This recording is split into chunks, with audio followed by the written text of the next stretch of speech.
మారిపోయినాయి, ఉపాధి మారిపోయింది, ఉద్యోగ అవకాశాలు మారిపోయినాయి, ల్యాండ్స్కి రేట్లు వచ్చినాయి. ఒక్క పరిశ్రమ వస్తే ఎన్ని మారిపోతాయో మనం ప్రత్యక్షంగా అనంతపురంలో చూసాం. అలాంటిది 1,30,000 కోట్లతోటి ఈరోజు ఈ స్టీల్ ప్లాంట్ వస్తే మనందరి దిశ దశ భవిష్యత్తు ఎంత మారుద్దో మనందరం ఒకసారి తెలుసుకోవాలి. గతంలో చాలా పరిశ్రమలు ఉత్తరాంధ్రకు వస్తే గత పాలకులు బెదిరించి పంపించేశారు. ఈ రోజున ఇందాక సోదరు లోకేష్ గారు చెప్పినట్టుగా 18 నెలల్లో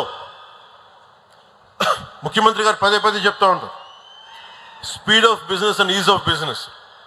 పరిశ్రమలకి మనకి లైసెన్సులు కావాలన్నా, ల్యాండ్ సేకరించాలన్నా speed of business, ease of బిజినెస్కి చాలా నిలువెత్తు నిదర్శనం ఇది.